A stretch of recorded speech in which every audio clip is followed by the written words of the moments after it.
Good day, everyone, and this is my reaction to the movie The Last Emperor. This is a movie directed by Bernardo Bertolucci, which I know you all already know. So I'm gonna go on with my reaction. So in the beginning of the movie, we see Puyi taken to the Forbidden City and meet the current Emperor, Grand Emperor, Emperor Dowager. And after exchanging some words, we see Dowager claim that Puyi will become the emperor and he will become the Lord of the Thousand Years. In the very beginning, we see him say goodbye to his mother, in which he still loved, but the mother gave him to the caretaker Armo, who then claimed Puyi more as of her son more than someone she is just taking care of. And in the movie we actually see that she acts more like a mother than anyone else in the entire movie. After some time we see Pui get some news and see his brother and his mother coming to the Forbidden City to meet him. When he meets his mother, it looks like he doesn't have any more feelings for her, any more love or anything for her, because I think he thinks that his mother gave him to someone else because she doesn't love him.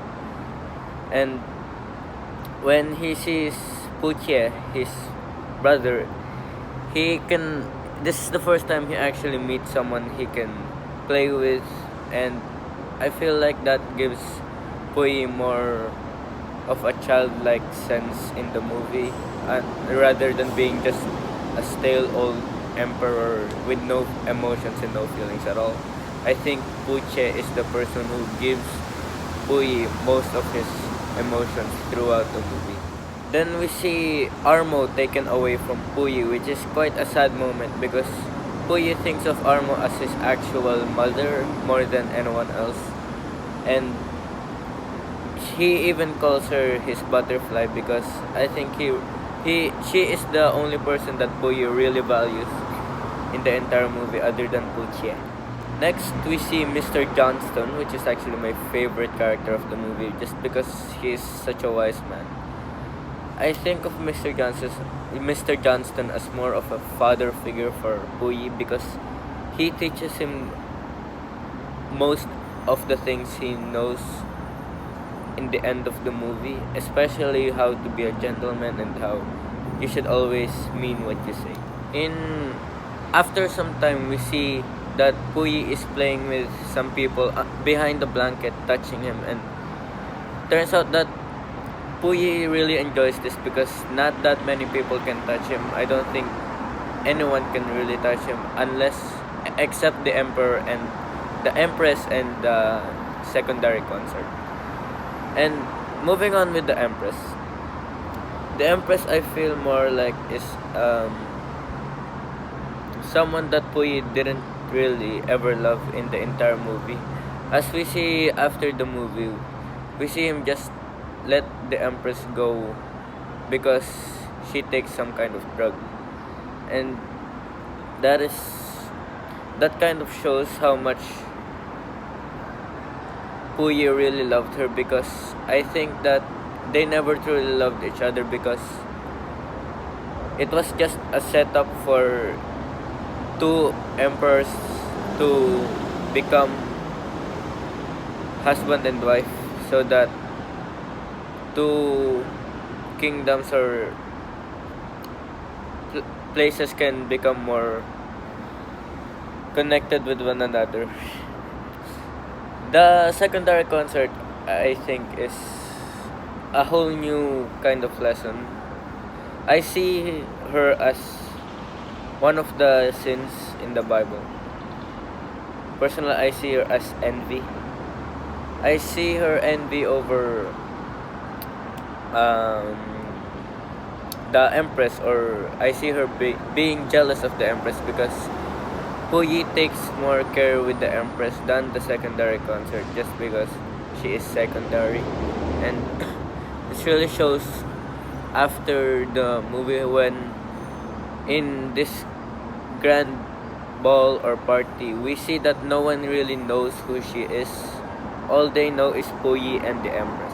Now on to Puyi as a character, on how he develops more into the movie.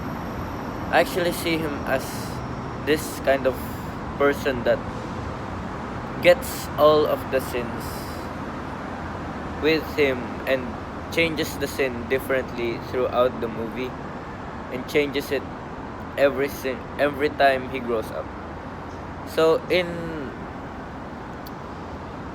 first sin is sloth, I think, is because he doesn't really act more just because he is the emperor. He just gives order to everyone, which I know is the role of the emperor, but for me I think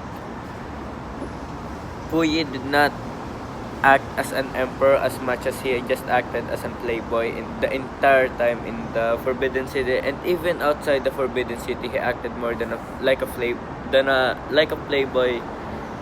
As he said it himself, he was like a playboy. Next is greed.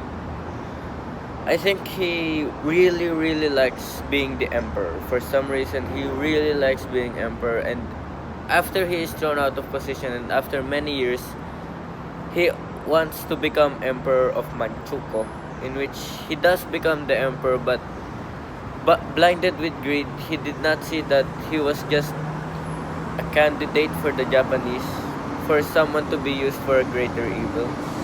I see that he's just being used for his power and his public image. Next is his pride, in which being an emperor gives him a massive boost in pride, in which in the beginning of the movie he already says to his brother that no one he can do anything just because he is the emperor. And I think that line really gives how prideful he is of being the emperor, and that's why he is so greedy of becoming the emperor again. And in envy, I actually see that early in the movie when Puche says that Puyi is not the emperor, it is actually the president of the Republic of China, in which the president actually comes to the Forbidden City in a car, and Puyi cries because he thinks he is not the true ruler slash emperor of China just because there is a president. I think Puyi is jealous of that president and envies him for being the most powerful one. And as we know that Puyi really takes pride in becoming the most powerful person in China. And we see in the end of the movie, when he is released from prison, we actually see that Puyi finally realizes that he is just another Chinese person. He is just another human amongst us, and he is not a better human just because he is an emperor or anything. It's just he finally realizes that he is also one of us.